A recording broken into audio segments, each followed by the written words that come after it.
Go. Good day to all. It is a good opportunity to be a part of the 2020 Asian Virtual Conference on Multidisciplinary Research of Emilio Aguinaldo College, City of Dasmariñas, Cavite.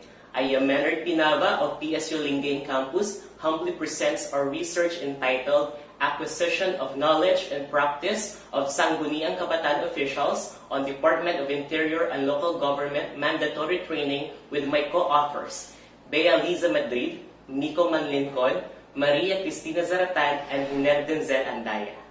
To commence with, let's discuss one by one the background of the study. We, the researchers, first reviewed the importance of youth development. According to University of Minnesota, it is best defined as a process that prepares a young person to meet the challenges of adolescence and adulthood and achieve his or her full potential. Youth development is promoted through activities and experiences that help youth develop social, ethical, emotional, physical, and cognitive competencies.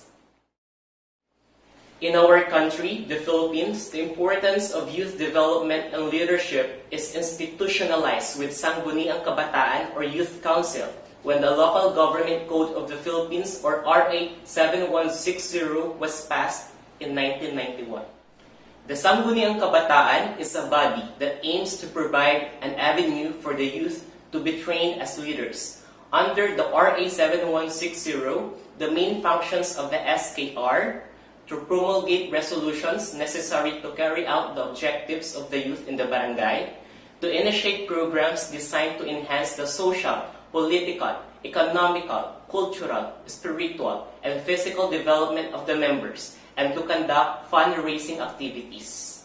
However, through the years, there were challenges and problems that crossed the line with SK in the country, among of which are lack of concrete legislative and youth development programs, and based on certain issues raised against the SKR, corruption, nepotism, and recurring programs focusing on sports festivals and pageantry only. In order to guide the new generation of SKs in what they need and supposed to do, the Congress enacted a law which is the Republic Act 10742, otherwise known as the Sangguniang Kabataan Reform Act, with the purpose of emphasizing the role of the youth in nation building and molding them to become better citizens with the values of patriotism, nationalism, and honor as a Filipino. A provision under Section 30 of the law states that any SK official, whether elected or appointed, or any member of the local youth development council must undergo the mandatory training programs before he or she can assume office. Mandatory training is a training that DILG expected to provide for SK officials following statutory requirements. Cited from Jimeniano P. of 2018, the benefits that SK may get from mandatory training are to provide their performance, improve their satisfaction and morale, addressing their weaknesses, and the said training allows it to strengthen those skills that each official needs to improve consistency, increase productivity, and adherence to quality standards, and increase innovation in new strategies. With these reviews, the researchers came up with this statement of the problem, sought to determine the acquisition of knowledge of SK officials on the DILG mandatory training and the practices of SK officials to their acquired knowledge in performing their roles and functions. Then, it answered the following questions. First, the profile of the SK officials in terms of age, sex, civil status, highest educational attainment, political background, and position. Second, acquisition level of knowledge of the SK officials on DILG mandatory training as to decentralization and local governance, SK history and salient features, meetings and resolutions, planning and budgeting, and code of conduct and ethical standards. Third, the practice of the SK officials to their acquired knowledge on DILG mandatory training. And lastly, the problems encountered by the SK officials during the conduct of the training. The study is delimited to barangays with the highest population in each municipality under the 2nd District in the province of Pangasinan. It was conducted within August to December 2019. Purposive sampling was used in the study, as seen in the table. 10 is the number of elective and appointive ESCA officials per barangay. There are 8 municipalities in the 2nd District of Pangasinan. The barangay per municipality was selected through the basis of most populated barangay. With that, we were able to have a total of 80 sample size. However, the 80 sample size was not met during the data gathering, and 2 of ESCA officials did not take the test exam and accomplish the questionnaire because of the following reasons. One is undergoing a training in military, and the other one, as said by the family, is working somewhere in Lingayen, but they did not specify where it is since he is not living with them. We tried to contact the number that the family gave to us, but it is always unattended. We also tried to reach him through social media, but there was no response. Hence, our 80 respondents became 78. We employed descriptive survey method and descriptive normative with a questionnaire and test exam to assess the acquisition of knowledge and practice of ESCA officials from the mandatory training. The test exam was pre-tested to the 4 available ESCA officials of Barangay Nandaldal, Lingayen. The ESCA officials of the said barangay are not covered of the actual study. The results showed that most of them got the scores of 31 to 40 with a frequency of 3 out of 4 or 75% with a descriptive rating of highly knowledgeable, while the lowest got the scores of 21 to 30 with a frequency of 1 or 25% with a descriptive rating of knowledgeable. Also, item analysis was conducted in improving the test exam. The distribution of level of difficulty of questions per topic is as follows. For essay, 3 average, and 3 difficult questions. Meanwhile, the questionnaire and test questions were validated by Mr. Daryl G. Galvez and Ms. Zarena Gracia Cariaga of DILG Pangasinan Provincial Office, SK Federation President of the Province of Pangasinan, Honorable Jerome Vic Espino, and PSU Lingayen Campus faculty members from the Department of Public Administration and English Language for the Grammar. All the data that gathered from the test questions and questionnaires were interpreted through, first, frequency and percentage to determine the profile of the ESCA officials. Second, scale values, score range, descriptive ratings, frequency and percentage for the acquisition level of knowledge, and frequency and ranking for the determination of practices of ESCA officials and for the problems encountered by the ESCA officials. Let's take a look to the analysis of data and interpretation of findings. In terms of age, the result shows that most of the ESCA officials belong to the age bracket of 18 to 21 years old, which is 45 or 57.7%, while the age bracket of 26 to 29 years old got the lowest frequency of 1 or 1.3%. In terms of sex, the result shows that male got the highest frequency of 43 or 51.1%, while female got the lowest frequency of 35 or 44.9%. In terms of civil status, the result shows that single got the highest frequency of 75 or 96.2%.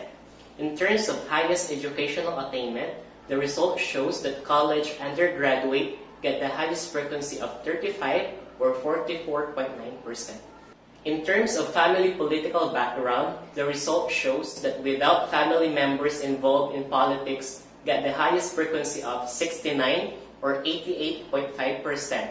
And in terms of previous political background of the ESCA officials, the result shows that first-timer in politics get the highest frequency of 77 or 98.7%. In terms of position of the ESCA officials, the result shows that most of our respondents are SK Kagawad with a frequency of 55 or 70.5%. Okay, now let's see the findings for the acquisition of knowledge of the ESCA officials on DILG mandatory training. The table shows the frequency and percentage and descriptive rating of the ESCA officials' overall score. The result shows that scores 31 to 40 got the highest frequency of 33 or 42.3% with a descriptive rating of highly knowledgeable, while scores 0 to 10 got the lowest frequency of 1 or 1.3% with a descriptive rating of poorly knowledgeable. It indicates that most of the SK officials are highly knowledgeable about the topics they learn from the mandatory training. As per topic, the acquisition of knowledge of the SK officials on DILG mandatory training are as follows. In terms of decentralization and local governance, scores 5 to 6 get the highest frequency of 32 or 41% with a descriptive rating of knowledgeable, while scores 0 to 2 got the lowest frequency of 5 or 6.4% with a descriptive rating of poorly knowledgeable. In terms of SK history and salient features, scores 5 to 6 got the highest frequency of 31 or 39.7% with a descriptive rating of knowledgeable, while scores 0 to 2 get the lowest frequency of 4 or 5.1% with a descriptive rating of poorly knowledgeable. In terms of meetings and resolutions, scores 5 to 6 get the highest frequency of 31 or 39.7% with a descriptive rating of knowledgeable, while scores 9 to 10 get the lowest frequency of 1 or 1.3% with a descriptive rating of very highly knowledgeable. In terms of planning and budgeting, scores 5 to 6 get the highest frequency of 31 or 39.7% with a descriptive rating of knowledgeable, while scores 9 to 10 get the lowest frequency of 0 with a descriptive rating of very highly knowledgeable. In terms of code of conduct and ethical standards, scores 9 to 10 got the highest frequency of 41 or 52.6% with a descriptive rating of very highly knowledgeable, while scores 0 to 2 and 3 to 4 got the lowest frequency of 3 or 3.9% with a descriptive rating of poorly and fairly knowledgeable. While this table shows the frequency and ranking of SK officials regarding their practices to their acquired knowledge on the training, the result reveals that the top 3 among practices are attendance and participation to mandatory and continuing training programs, consideration of the needs and concerns of KK members for the SK planning, conduct of an annual activity to be known as the Sangguniang Kabataan, and conduct of SK monthly meeting. Then, for the practices of SK secretary as to their acquired knowledge, revealed that the top practices are preparation of notice of the meeting and documentation of meetings through the minutes of the meeting. While for the practices of SK treasurer, the top practices are submission of annual and end-of-term program accomplishment to LYDO and submission of financial reports. Here are the top problems encountered by the SK officials during the conduct of the training. In terms of venue is lack of proper ventilation. In terms of resource speaker is the discussion or presentation of the speaker is not interactive. In terms of topics is other topics should be considered in the training. In terms of food is late serving of the food. And in terms of technical service is on the technical support team is not responsive to the needs or requests of the participants. With the given findings, the researchers arrived at the following conclusions. In terms of profile, the SK officials are 18 to 21 years old, male, single, and college undergraduate. They have no family members involved in politics, so they are neophytes in politics. In terms of SK officials' overall score as to their acquired knowledge, they get the scores of 31 to 40 with a rating of highly knowledgeable. They get the scores of 5 to 6 with a descriptive rating of knowledgeable to the following topics: decentralization and local governance, SK history and salient features, meetings and resolutions, and planning and budgeting. While for the topic Code of Conduct and Ethical Standards, they get the scores of 9 to 10 with a descriptive rating of very highly knowledgeable. In terms of SK officials' practices as to their acquired knowledge on the training, the SK officials in general practice to attend and participate to mandatory and continuing training programs, consider the needs and concerns of KK members for the SK planning, conduct an annual activity to be known as the Sangguniang Kabataan, and conduct SK monthly meeting.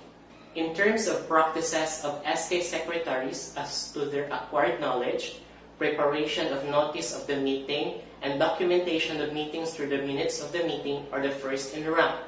In terms of the practices of SK treasurers as to their acquired knowledge, submission of annual and end-of-term program accomplishment to LYDO and submission of financial reports to LYDO are the first in rank.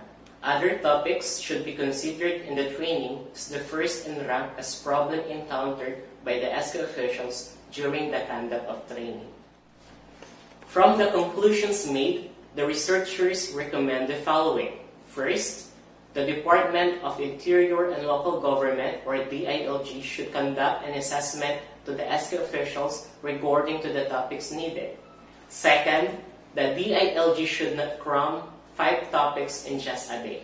The DILG should add some topics that will be useful to SK officials' actual practices, specifically on conducting projects and programs for the good of the youth. The PSU should coordinate with DILG to help them improve the training design using the result of this study and other relevant studies as well. That's all for my research presentation. For any queries, comments, and suggestions, kindly message me through my email address. Thank you so much for watching.